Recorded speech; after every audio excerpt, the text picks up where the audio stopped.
Et salut YouTube, on se retrouve aujourd'hui pour une nouvelle vidéo un petit peu spéciale.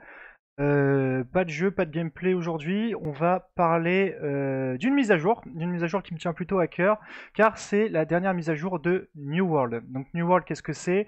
C'est un MMORPG développé par Amazon Game Studio qui est censé sortir en printemps 2021. Donc voilà, donc il y a une mage qui est sortie qui s'appelle Le perfectionnement de la fabrication, quoi de neuf en janvier. Elle est sortie avant-hier, si je dis pas de conneries. Et du coup, dans cette vidéo, on va relire point par point toutes les nouveautés qu'elle apporte, et on va essayer de débattre, de parler par rapport à ça. Donc pareil, si vous avez des points de vue, des questions à poser, n'hésitez pas à mettre dans les commentaires, j'y répondrai. Et donc voilà, donc on est sur le site, donc c'est sur le site internet de New World, hein, tout est en français, donc je mettrai tout dans la description de toute façon. Et voilà. Alors, le perfectionnement de la fabrication, quoi de neuf en janvier. Bienvenue aventurier. Nous allons vous présenter les nouvelles modifications apportées ce mois-ci à l'alpha de New World. Cette fois-ci, nous avons grandement modifié notre système de fabrication dans le but de lui donner plus de détails immersifs et un impact significatif sur le gameplay. Que vous ramassiez simplement des éléments au cours de vos aventures ponctuées de combats contre les altérés ou que vous soyez le plus grand marchand de bois clair, ces modifications devraient rendre le monde d'Aeternum plus gratifiant et réjouissant. Donc en gros, cette mise à jour apporte surtout beaucoup de nouveautés sur la fabrication, donc le craft, qui est super important dans New World. Donc pour le coup, c'est une mise à jour qui est plutôt bienvenue. Et on va du coup lire les points en dessous. Alors, première news, une nouvelle arme, la rapière. Introduction d'une nouvelle arme de corps à corps, parfaite pour les attaques perçantes et rapides. Les aventuriers pourront progresser sur deux arbres de maîtrise. L'arbre de maîtrise des armes 100 applique sur l'ennemi des couches d'effets de statut de saignement afin de les faire éclater pour créer des dégâts importants avec moulinet et finition. Et ensuite, l'arbre de maîtrise des armes, des armes grasses se concentre sur l'évasion, la contre-attaque et un maniement talentueux de la lame de la rapière. La rapière a deux atouts d'armes fabriqués spécifiques, en plus des atouts qui s'appliquent en général aux autres armes. Donc voilà, donc déjà première news, une nouvelle arme. Alors ils en mettent à toutes les mises à jour. C'est la troisième qui a été rajoutée. Alors il faut savoir qu'à l'heure actuelle, le jeu est en alpha fermé, donc très restreint. Il n'y a pas beaucoup de joueurs qui ont accès. Mais en revanche, il y a des mises à jour qui sortent environ tous les un mois et demi. Donc là, c'est la troisième mise à jour qui sort, et il y a déjà eu du coup trois nouvelles armes rajoutées, donc une pour chaque mise à jour. Donc ils font en sorte de rajouter des armes. Pourquoi? Parce que à la fin de la bêta fermée, les joueurs ont rapporté qu'il n'y avait pas assez d'armes. Alors il me semble qu'à la fin de la bêta fermée, il devait y avoir 6 ou 7 armes, et c'était totalement peu puisqu'on pouvait équiper jusqu'à 3 armes. Donc les joueurs n'avaient pas assez de diversité, etc. Du coup, les développeurs ont décidé de rajouter des armes, ce qui est forcément ultra cool. Et donc là, c'est la troisième arme, c'est la rapière. Donc on voit l'image en dessous. Donc c'est une petite épée, hein, qui est faite pour transpercer. Pensez un peu aux épées qu'utilisaient les 4 mousquetaires, etc. Donc voilà, donc plutôt cool pour le coup. Donc deux arbres de compétences, donc une qui utilise des états, donc des états de saignement. Ensuite, apparemment, on peut éclater ces éclats pour faire des dégâts importants. Ça a l'air vachement fun cet arbre. Il a l'air assez intéressant. Et l'autre qui se concentre plus sur l'évasion, donc et la contre-attaque, donc plus plus en mode agilité. Donc voilà, plutôt cool. Donc troisième arbre ajouté. Alors avant, c'était la hache à deux mains qui avait été rajoutée, donc pour les tanks surtout. Et avant encore, c'était la lance qui avait été rajoutée.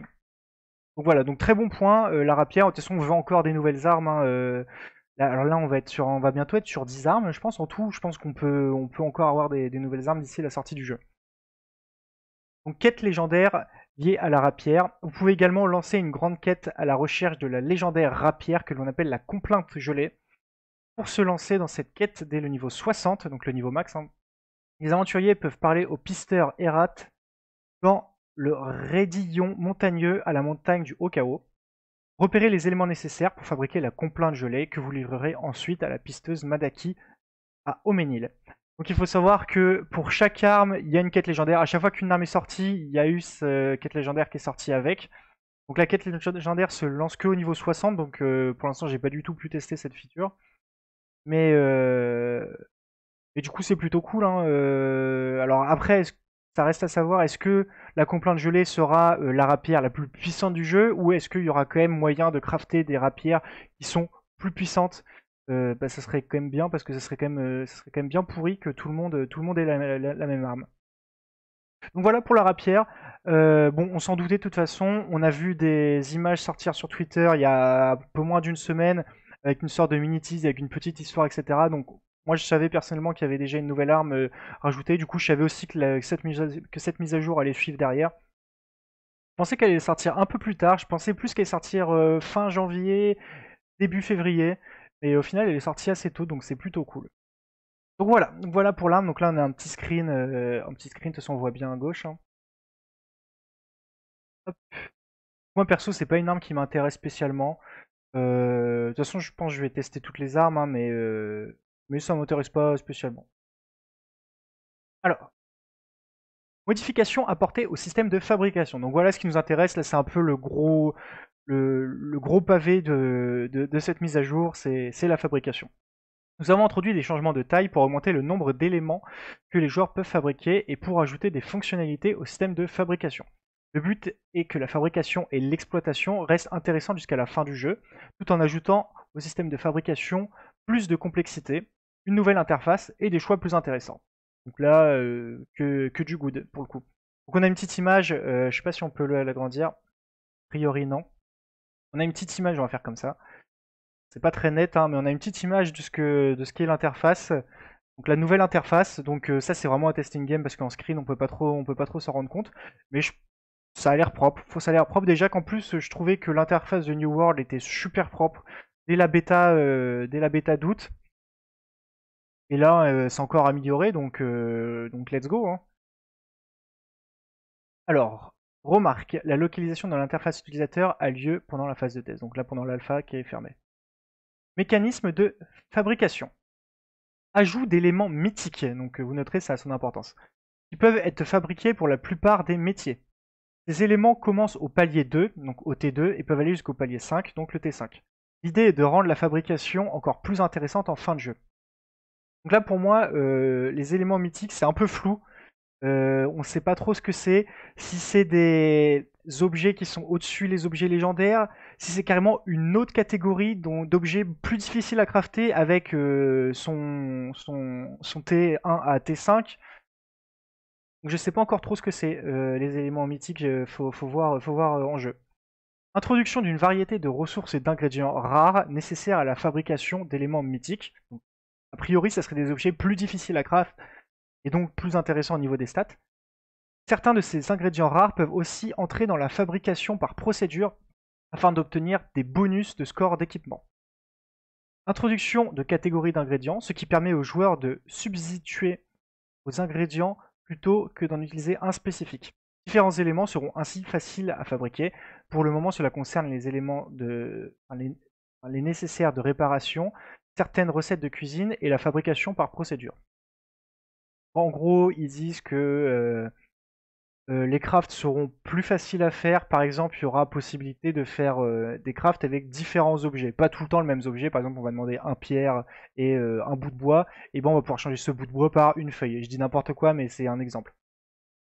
Remaniement du système de fabrication par procédure afin de donner aux joueurs plus de contrôle et de flexibilité en matière de fabrication personnalisée. Lors de la fabrication, les joueurs peuvent désormais investir plus ou moins d'azote. Plus on investit d'azote, plus on a de chances d'ajouter des bonus à l'objet obtenu. Donc ça, il me semble que c'était déjà présent dans la bêta.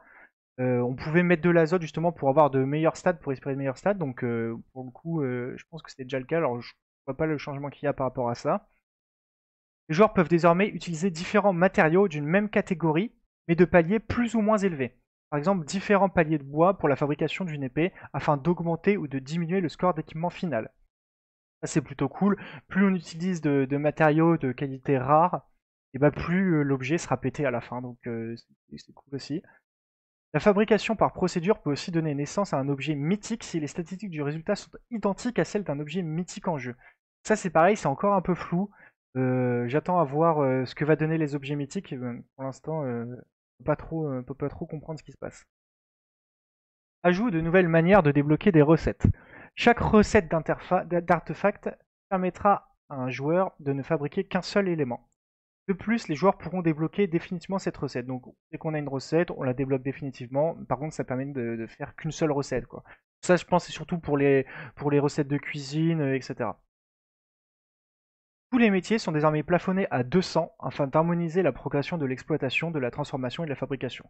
Donc il me semble, alors si je dis pas de conneries, d'ailleurs désolé dans cette vidéo je dirais certainement des conneries, j'ai pas du tout l'inscience infuse, j'ai juste un petit peu joué à la bêta, il y en a qui ont beaucoup plus joué que moi et qui seront beaucoup plus aptes à apporter des informations là-dessus, mais il me semble que les métiers, ils étaient pas tous à 200 pendant la bêta, genre je crois qu'il y en avait qui montaient à 250, d'autres qui s'arrêtaient à plus bas, donc voilà, maintenant ils sont tous à 200, au moins comme ça c'est clair. Là on a encore un petit screen, hein. Donc là c'est les recettes de cuisine. Donc voilà. Mécanisme des nouveaux équipements. Première partie. Nous avons introduit plus de 100 nouvelles armes et 50 nouvelles pièces d'armure mythiques. Ces éléments ont tous des noms, des statistiques et des histoires spécifiques. Nous continuerons de construire ces récompenses d'équipement et de les attribuer à des activités, à des personnages mythiques dans le jeu. Donc là, c'est plutôt énorme. 100 nouvelles armes différentes, 50 nouvelles pièces d'armure, avec des stats, des noms et des histoires spécifiques. Ça, c'est super cool, c'est énorme, c'est un gros ajout au jeu. Ça va introduire beaucoup plus de diversité dans les stuffs, etc. Donc ça, c'est trop bien. Tout ça, c'est trop bien. Modification des mécanismes de réparation. Désormais, quand un élément atteint une résistance de 0, ses performances seront grandement réduites. Score d'équipement divisé par 2. Mais il reste utilisable au lieu d'être automatiquement mis de côté. Donc ça, c'était le cas quand nos stuffs se cassaient. Donc quand on mourait trop de fois, les stuffs perdent en durabilité et du coup ils se cassent. Avant, on n'avait plus de stuff. En gros, alors il n'était pas détruit, mais je veux dire, il était toujours sur nous. Mais ça considérait qu'il n'y avait plus de stuff sur nous. Alors que là, c'est réduit, c'est divisé par 2. Donc on pourra éventuellement continuer à jouer avec un stuff cassé, même si ce sera beaucoup plus dur. Mais ça évite de rien pouvoir faire une fois que son stuff est cassé. Il suffit qu'on soit dans une zone assez avancée où il y a des monstres assez HL, etc. Et c'est assez galère d'y aller. Là, on pourra peut-être continuer de jouer avec notre groupe sans devoir retourner obligatoirement en ville ou utiliser un kit de réparation. Introduction d'un nouveau nécessaire de réparation à 4 paliers.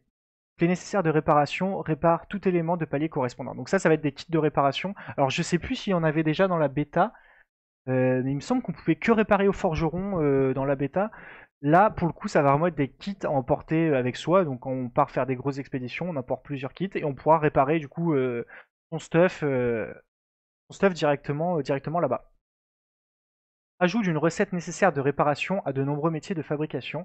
Une excellente manière pour les artisans à proposer à la vente des pièces de réparation supplémentaires. Ok. Modification des mécanismes de nourriture. Il existe désormais deux types de nourriture, les aliments d'amélioration et ceux de récupération. Bon là on va passer assez vite parce que c'est pas non plus ce qui nous intéresse le plus. Les aliments de récupération permettent de récupérer rapidement des PV hors combat, ainsi que d'améliorer la récupération de PV lente à long terme.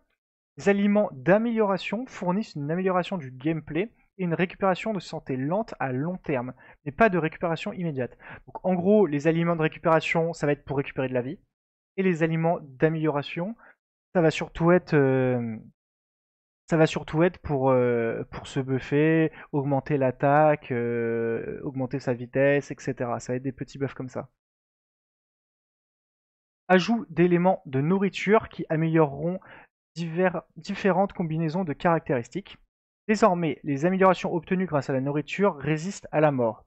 Vous n'avez donc plus besoin de réappliquer vos améliorations de nourriture à chaque fois que vous mourrez. Donc, par exemple, quand on mourait avant, on perdait tous ces buffs donc de potions, etc. Donc il faut savoir, dans New World, les potions, par exemple, ça peut durer 20 minutes en effet sur soi. Donc c'est vraiment des effets à long terme. Alors à chaque fois qu'on mourait, on devait reboire, remanger un truc. C'est assez chiant. Là, pour le coup, on remeurt et on garde toujours notre buff, en fait. Donc ça, c'est plutôt une bonne chose. Retrait des aliments de protection. Cette fonctionnalité sera remplacée par des potions dans une mise à jour à venir. Notez bien ça. Les bonus de nourriture, de fabrication et de transformation sont débloqués à partir du T3 et du palier 1 pour l'exploitation. Ok. Combat. Système d'ennemis élite. Nous poursuivons le développement de ce système pour rendre les ennemis élites et champions plus coriaces et pour changer leur gameplay. Tous les ennemis mythiques au-dessus du niveau 15 utilisent désormais le système d'ennemis élites. Chaque ennemi élite compte 1 à 3 modules qui changent les attaques et les caractéristiques selon leur difficulté et leur niveau. Alors ça c'est super cool, ça ajoute de la difficulté au jeu et c'est ce qu'on veut. Alors, de toute façon, des ennemis élites c'est toujours cool d'en avoir et là alors, apparemment ils utilisent un système de modules. Ça me fait penser un peu aux élites de Diablo 3 qui ont plusieurs affixes et qui leur donnent des pouvoirs, des compétences en plus, etc. Donc là, je pense que ça va être le cas. Donc ça va être cool, du coup, on va tomber sur des ennemis élites un peu plus durs. Certains auront qu'un seul module, donc seront faisables. D'autres auront 3 modules et vont peut-être être insane, du coup, donc c'est cool. J'espère vraiment qu'il y aura une difficulté au niveau de ces mobs élites, mais pour l'instant, ça va dans le bon sens. Diversification dynamique des visuels. Nous avons créé de nouveaux modèles visuels pour différentes familles d'ennemis afin d'apporter plus de diversité visuelle en la matière. Les ennemis qui ont gagné en taille ont aussi un masque de collision plus étendu. Là, on voit qu'il affronte une sorte de gros ours, je sais pas trop ce que c'est, et du coup, il y a vraiment plus de sang, etc. C'est plutôt cool. Modification de l'IA des combats. Ajustement des IA des ennemis marins noyés, vomisseurs flétris, épéistes altérés et lanciers altérés pour qu'ils utilisent aussi les modifications du système de combat introduit dans la mise à jour de décembre. Nous continuerons d'étendre ces modifications à tous les ennemis. Alors ça, je ne sais pas de quoi il parle exactement. Peut-être du système d'agression qui était présent dans la dernière mise à jour, je sais pas. Différenciation des attaques ennemies légères et lourdes. Les attaques lourdes caractérisées par le courage, des temps de préparation plus longs et causent des secousses et d'autres dégâts importants. Les attaques légères provoquent peu de dégâts, sont rapides à lancer et ne causent plus de secousses. Ajustement de la manière dont les ennemis sélectionnent leurs attaques et ajout de temps de recharge pour les attaques lourdes comme les comptes à rebours montrant le temps de recharge des capacités des joueurs. Ok. Augmentation de la difficulté de l'IA quand les joueurs affrontent des ennemis de niveau bien supérieur au leur. Donc ça c'est pour éviter d'aller dans des zones HL et de se faire up par exemple par un joueur plus HL, etc. Plus leur niveau est élevé par rapport à celui du joueur, plus les ennemis ont d'armure et causent de dégâts. Donc dès qu'on ira dans une zone plus HL, par exemple de 5 niveaux au-dessus de nous, par exemple on est niveau 20, on va dans une zone niveau 25, les ennemis auront des buffs par rapport à ce qu'ils sont, à leur puissance ou laquelle ils sont censés être. Par exemple, leurs améliorations d'armure commencent 3 niveaux au-dessus de celui des joueurs, et celles des dégâts commencent 5 niveaux au-dessus. Donc 3 niveaux au-dessus du niveau de ton personnage, et bah les monstres auront des améliorations d'armure. 5 niveaux au-dessus, ils auront des dégâts en plus. À partir du moment où il y a au moins 6 niveaux de différence à l'avantage de l'ennemi, celui-ci tuera le joueur directement plutôt que de lui asséner des coups potentiellement critiques. Donc apparemment ça one-shot. À partir du moment où il y a au moins 6 niveaux d'avantage, celui-ci bénéficie d'une profondeur de champ de vision augmentée de 10 mètres. Donc il nous verra de plus loin, donc il nous agressera de plus loin. Et à partir du moment où il y a 10 niveaux de différence à l'avantage de l'ennemi, celui-ci ne ressent pas de secousses quand le joueur lui porte des coups. Donc là, secousse, je sais pas trop ce que c'est peut-être quand on le tape, le fait qu'il recule, etc. et qu'il est un peu stun, là pour le coup, il bougera même pas du tout en fait. Ensuite, réduction de 3 à 2 le nombre d'armes dont un joueur peut s'équiper. Donc ça, c'est très important dans cette mise à jour. Comme précédemment, votre emplacement d'armes secondaires est toujours débloqué au niveau 5. Donc il faut savoir, pendant la bêta et même jusqu'à présent dans l'alpha, on pouvait avoir jusqu'à 3 armes équipées sur soi, et maintenant du coup c'est réduit, ça passe de 3 à 2. Donc ça c'est super important comme mise à jour. Pour le coup moi je suis un peu sceptique, mais d'après ce que j'ai vu, la communauté est plutôt contente de cette modification. Donc il faut vraiment voir ce que ça donne in-game. Ça limite un peu les possibilités, parce qu'avant on pouvait jouer 3 armes, donc on pouvait switcher, etc. Maintenant on en a vraiment plus que 2. Donc peut-être qu'on va être du coup plus indépendant au niveau des builds, des armes, etc. Donc ça peut être plus intéressant, donc il faut voir vraiment ce que ça donne. Mais en tout cas ça c'est une grosse nouveauté, hein. Elle est placée ici en plein milieu du truc, mais c'est une grosse nouveauté. Désormais, les joueurs peuvent se déplacer pendant les animations des attaques à distance. Alors ça, je me souviens plus, mais alors, apparemment à l'arc, on pouvait pas bouger quand on tirait. Maintenant, on peut peut-être maintenant. Donc, ok. Ajustement des annulations des attaques à distance pour s'aligner sur les modifications apportées aux attaques au corps à corps dans la mise à jour de décembre. Modification de l'interruption du courage pour qu'elle soit plus évidente pour les joueurs. Donc le courage, c'est le système d'aggro, hein, en gros. Désormais, l'interruption du courage provoque un effet visuel. Ça, c'est cool. Ajout d'un nouvel effet sonore pour mieux mettre en évidence l'interruption d'un courage d'un joueur. Modification des réseaux de combat dans le cadre du travail général sur le fonctionnement des combats. Ajustement de la logique de détection des coups via l'ajout d'un léger retard avant la confirmation des coups critiques pour mieux différencier les coups, blocage, esquive. Tout ça, c'est des petits détails, mais qui apportent son lot de nouveautés, hein. Équilibrage. Donc le marteau d'armes. Donc ça, c'est le marteau à deux mains. Retrait du courage de la préparation des attaques lourdes. Arc. Puits de flèches nettement moins de récupération lors de l'attaque. Bâton de vie. Récupération des images de préparation pour les attaques légères. Bâton de feu.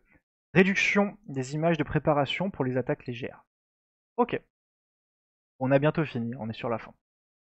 Quête et progression. Modification des colonies. Les colonies bénéficient désormais d'une plus grande diversité visuelle. À présent, toutes les colonies ont un agencement spécifique. Ça, c'est super cool. Il faut savoir que pendant la bêta, il y avait plusieurs colonies qui étaient exactement pareilles. Exactement pareilles, tous les bâtiments, les routes, etc.